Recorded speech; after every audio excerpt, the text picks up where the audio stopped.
communications issues and timetabling and communications issues. Prime Minister, isn't it time to get the communications right and timetable the end of the Northern franchise? Can I say to the Honourable Lady, first of all, we are clear as a government that the performance in the North and the disruption that was caused to rail passengers was unacceptable following the timetable changes that took place in May the 20th.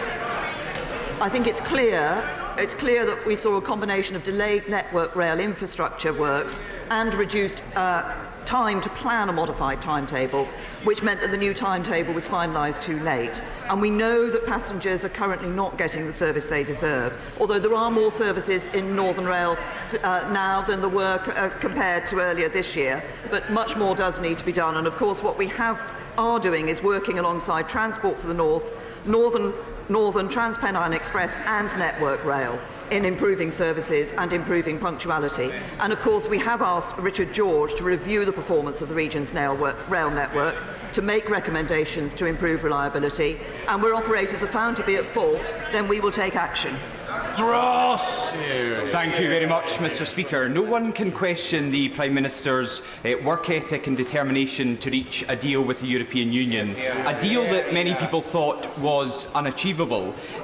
But despite her best endeavours, there are still considerable concerns that many people have that this has left us with an uncomfortable choice, and I share those concerns. So as the Prime Minister heads to Scotland, can I ask what guarantees she can give to those who have concerns about the future of the fishing industry under this deal and also our precious union?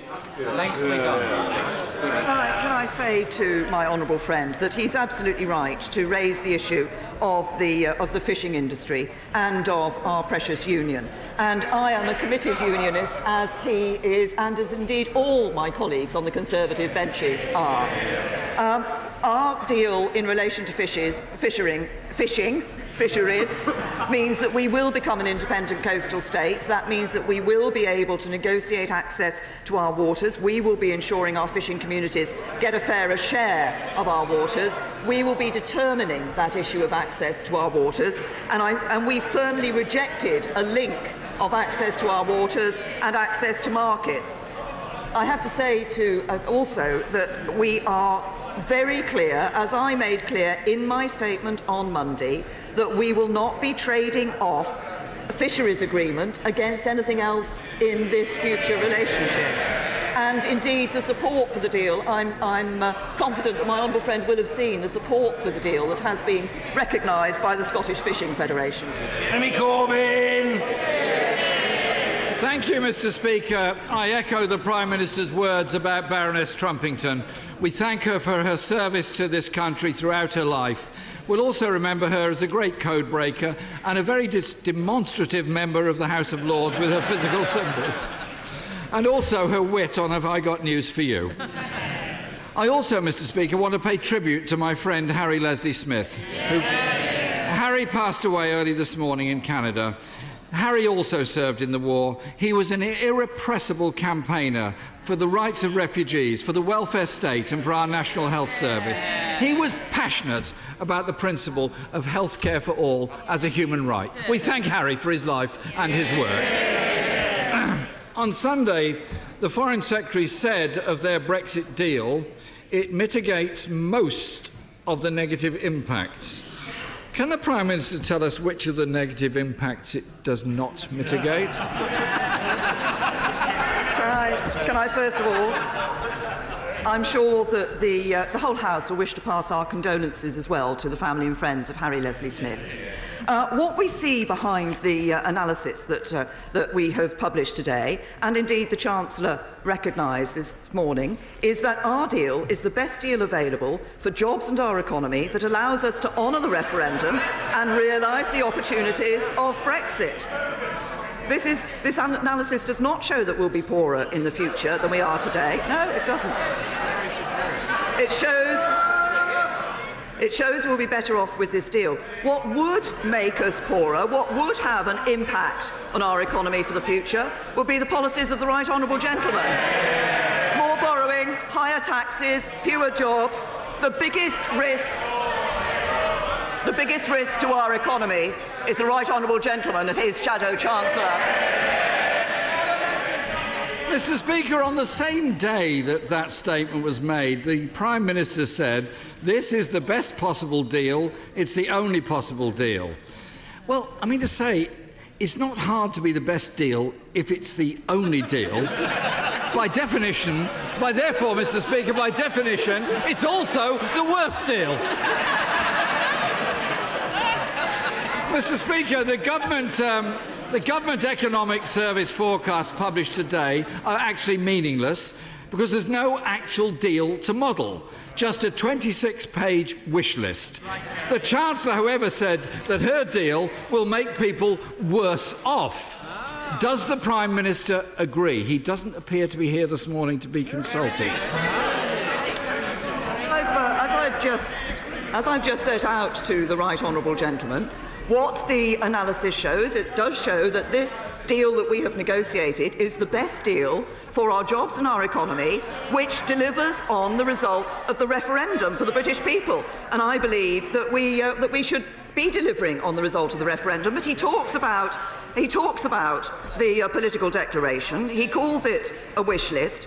Now, what he's describing is a political declaration that's been agreed between the United Kingdom and the European Union that sets out an ambitious, broad, deep and flexible partnership across trade and economic cooperation, law enforcement and criminal justice, foreign policy, security and defence, and wider areas of cooperation. And what does Labour have to offer? 6 bullet points. My weekend shopping list is longer than that.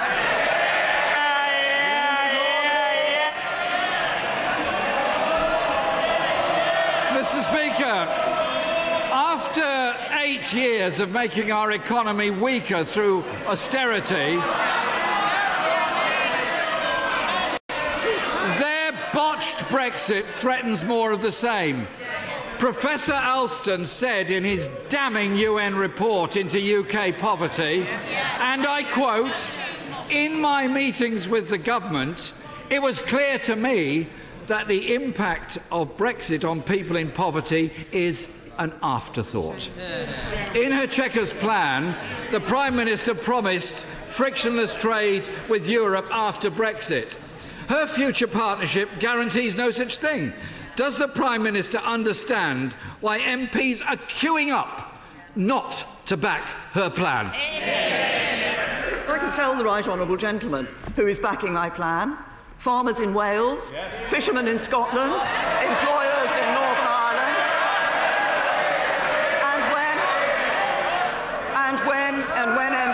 When MPs come to look at this vote, they will need to look at the importance of us delivering on Brexit and ensuring that we deliver Brexit and doing it in a way that protects jobs. And on that subject, he referenced what had happened to the economy over the last 8 years. We've seen the number of young people not in education, employment or training at record lows.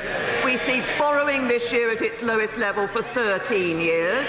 We see more people in work than ever before, the fastest regular wage growth for nearly a decade, and today we've seen the number of children living in workless households at a record low and the proportion of workless households at a record low.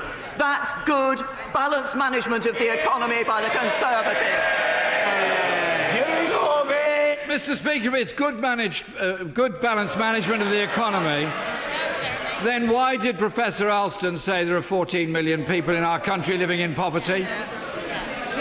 And when she claims support for her deal, last week more than 200 chief executives and entrepreneurs described her Brexit deal as the worst of all worlds. Order. Mr. Morris, calm yourself. Take some sort of soothing medicament if that is what is required. But above all, calm yourself. Jeremy Corbyn. And, Mr. Speaker, a private email that CBI sent round says of the deal, no need to give credit to negotiators, I think, because it's not a good deal. All the Prime Minister can commit to is we'll be working for frictionless trade. She's gone from guaranteeing frictionless trade to offering friction and less trade. After these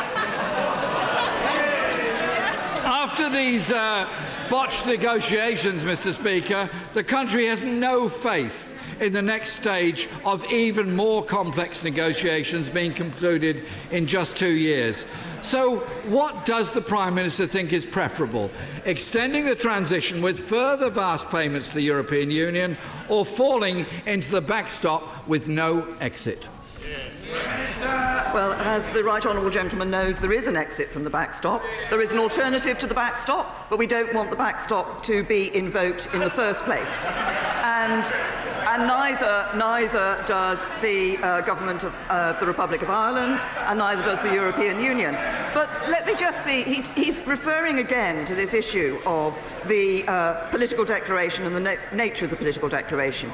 He will know that the European Union cannot agree and sign legal text on a trade arrangement with a country that is a member of the European Union, so they cannot do that until we have left the European Union.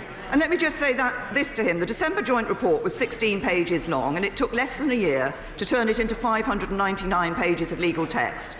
The political declaration is 26 pages long. It is perfectly possible to turn that into the legal text within the nearly 2 years it is available. At every stage, people have said we couldn't do what we've done. They said we couldn't get agreement last December, we did.